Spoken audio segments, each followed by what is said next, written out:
Hi hello नमस्कार. मी माधुरी तुम्हा सर्वांचं स्वागत करते माझ्या आणखीन एका नवीन व्हिडिओ व्लॉगमध्ये. तर मैत्रिणींनो, आज आहे मार्गशीर्ष महिन्यातील चौथा गुरुवार आणि तुम्हा सर्वांना माझ्याकडून मार्गशीर्ष गुरुवाराच्या खूप खूप खूप शुभेच्छा. तर मैत्रिणींनो, आजच्या ही व्हिडिओमध्ये मी तुमच्यासोबत खूप साऱ्या गोष्टी शेअर करणार आहे. तर व्हिडिओमध्ये पुढे काय होणार आहे ते बघण्यासाठी व्हिडिओ स्किप न करता कंटिन्यू करा आणि चॅनलवर नवीन असाल तर माझ्या चॅनलला नक्की सबस्क्राईब करा. या चॅनलवरती मी नेहमीच मस्त मस्त असे व्लॉग्स अपलोड करत असते.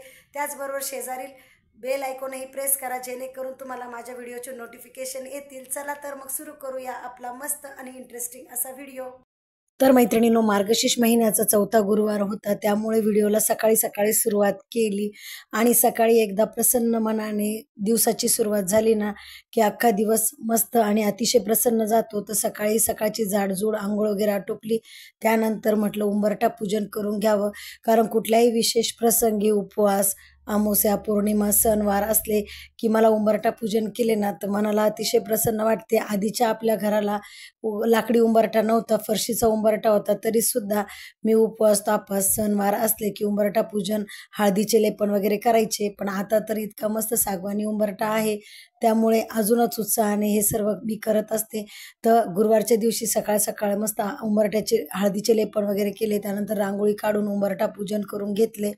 कुठल्याही विशेष प्रसंगी उंबरठा लेपन आणि त्याचबरोबर उंबरठा पूजन केले ना तर घरामध्ये खूप प्रसन्न आणि मनाला अतिशय पॉझिटिव्ह वाइब्स येतात.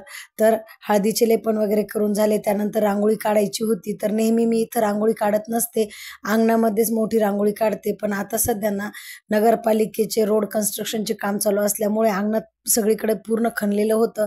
तर म्हणून म्हटलं आज इथेच पोर्चमध्ये रांगोळी काढावी. तर अजून पोर्चमध्ये फरची वगैरे बसवलेली नाही, खाली थोडंसं सगळं सिमेंट वगैरे तसंच आहे. तर त्या सिमेंटवरतीच हळदीचं लेपन केलं. जी आपली उंबरठा लेपनाची हळद उरलेली होती ना तीच हळद खाली लावून घेतली. त्यानंतर मस्त अशी लक्ष्मी यंत्राची रांगोळी काढून घेतली. रांगोळी अतिशय सोपी आहे, 9 ठिपक्यांची रांगोळी आहे, दिसायलाही सुंदर दिसते. मी अंगणातही नेहमी बऱ्यापैकी ही रांगोळी काढत असते.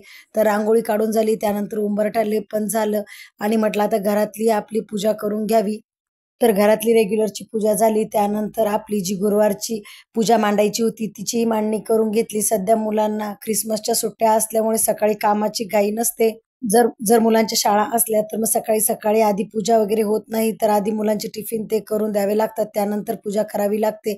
पण आता सुट्ट्या असल्यामुळे आधी उंबरठा लेपन, झाडझूड वगैरे आटोपली, त्यानंतर लगेचच घरातली पूजा आणि आपली मस्त देवी आईची प्रसन्न अशी पूजा मांडून घेतली. त्यानंतर फळाचा नैवेद्य दाखवून घेतला. तर आज होता गुरुवार, त्याचबरोबर एकादशी. त्यामुळे बऱ्याच जणींसारखीच मलाही एक प्रश्न पडलेला होता की आज उद्यापन करावे की नाही. पण नंतर पुन्हा 4 दिवसांनी अमावस्या आली की मार्गशीर्ष महिना संपणार होता. त्यामुळे मग मी आजच उद्यापन केले.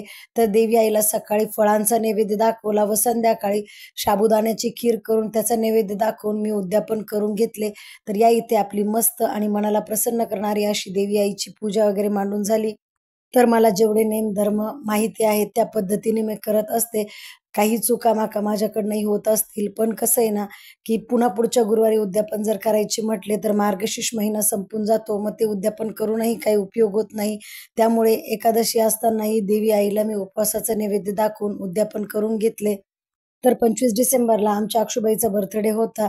पण 25 डिसेंबरला शॉपमध्येही खूप ऑर्डर होत्या. कारण तुम्हाला माहिती आहे 25 डिसेंबरच्या सेलिब्रेशनसाठी खूप सारे केक्स कटिंग होत असतात. त्यामुळे केकच्या खूप साऱ्या ऑर्डर होत्या.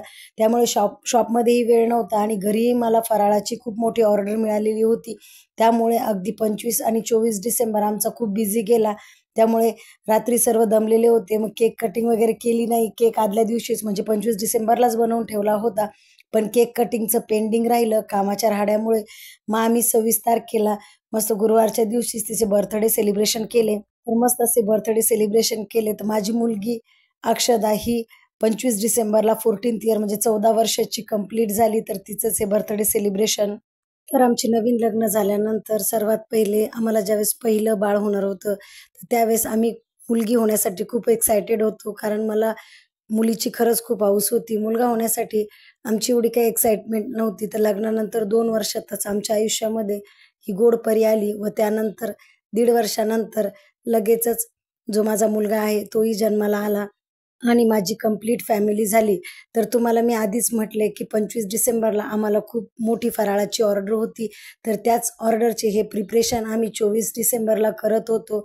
तर आमच्या घराजवळ एक चर्च आहे, तिथे क्रिसमसचे सेलिब्रेशन होणार होते. तर त्या सेलिब्रेशनसाठी आम्हाला 12 किलोच्या मोतीचूर लाडूंची ही ऑर्डर मिळालेली होती. ऑर्डर खूप मोठी होती, त्यामुळे अख्खा दिवस आम्ही हीच ऑर्डर कंप्लीट करण्यामध्ये लागलेलो होतो.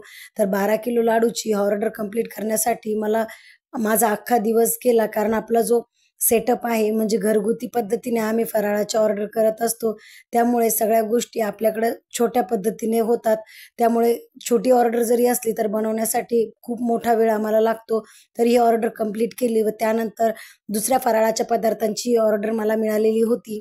तर कसं आहे ना, छोटी असो किंवा मोठी कुठलीही गोष्ट केली ना, तर तेवढीच आपल्या संसाराला त्याचा हातभार लागतो आणि बऱ्यापैकी आपल्याला याची मदत होते. कारण आयुष्यामध्ये एवढे वाईट दिवस बघितलेले आहे ना, त्यामुळे असे कामं करायला मला काहीच वाटत नाही आणि अगदी उत्साहामध्ये आम्ही सर्व मिळून हे कामं करत असतो. मला घरातील छोट्यापासून मोठ्यापर्यंत प्रत्येकाची मदत होत असते.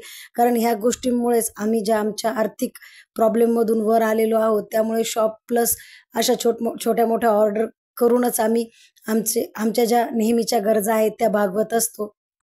तर कोविडच्या आधी मी आणि माझे मिस्टर आम्ही दोघंही जॉब करायचो. तर माझे मिस्टर इथेच वाळूज MIDCमध्ये जॉबला होते. तर पर्मनंट जॉब नव्हता, टेम्पररी जॉब करायचे. तर त्यांना महिन्याला ₹15,000 मिळायचे आणि मी एका प्रायव्हेट स्कूलमध्ये ₹10,000 महिन्यानी जॉब करायचे. तर जवळ आम्हाला ₹25,000 काठी मिळायचे आणि त्या 25,000साठी माझे मिस्टर 12 घंटे आणि मी जवळ 8 घंटे जॉब करायचे. आणि आता आम्हाला आमच्या स्वतःच्या शॉपमधून आणि आमच्या या छोट्या बिझनेसमधून चांगल्यापैकी बेनिफिट मिळतं आणि अगदी कमीत कमी वेळेत आम्ही चांगले पैसे कमवतो. त्यामुळे कष्ट करताना आम्ही कधीच मागे-पुढे पाहत नाही. कारण एवढे वाईट दिवस काढलेले आहे ना, की फक्त ते आणि मला आणि माझ्या मिस्टरांनाच माहिती आहे. त्यामुळे आम्ही कुठलंही काम आलं तर कुठल्याच कामाला नाही म्हणत नाही. तर आधी जी लाडूची ऑर्डर होती ती 24 डिसेंबरला कंप्लीट केली. त्यानंतर त्याच चर्चमधील एका आजींसाठी फराळाची ऑर्डर होती. तर चिवडा बनवून रेडी झाला, रव्याचे लाडूही बनवलेले होते.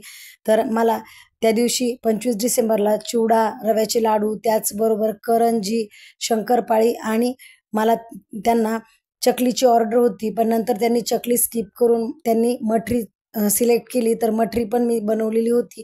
तर अशा 1.5 किलोचे मला हे 5 पदार्थ 25 डिसेंबरला बनवायचे होते.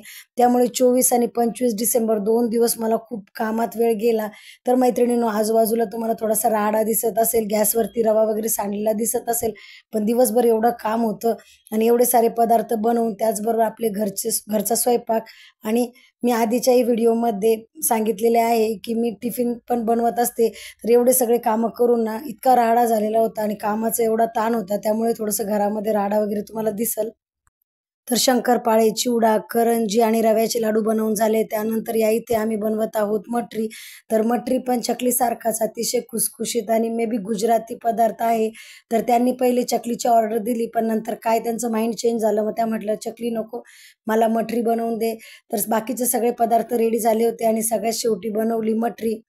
तर मैत्रिणींनो, ह्या सर्व पदार्थांच्या रेसिपीज काही मी तुमच्यासोबत शेअर केल्या नाही. पण नेक्स्ट टाईम मला ऑर्डर असेल आणि मला थोडा निवांत वेळ असेल तर नक्कीच मी तुमच्यासोबत या सर्व पदार्थांच्या रेसिपी शेअर करेल. तर मैत्रिणींनो, असा होता आजचा व्हिडिओ. तुम्हाला माझा आजचा व्हिडिओ कसा वाटला ते कमेंटमध्ये नक्की सांगा. तर मैत्रिणींनो, असा होता माझा आजचा हा व्लॉग. तुम्हा सर्वांना माझा आजचा व्लॉग कसा वाटला हे मला कमेंट सेक्शनमध्ये नक्की सांगा. त्याचबरोबर अशाच नवनवीन व्लॉग्स आणि रेसिपी व्हिडिओसाठी माझ्या माधुरीज रेसिपीज अँड ब्लॉग चॅनलला नक्की सबस्क्राईब करा. पुन्हा भेटूया अशाच एका मस्त आणि इंटरेस्टिंग व्हिडिओसोबत. तोपर्यंत बाय, टेक केअर.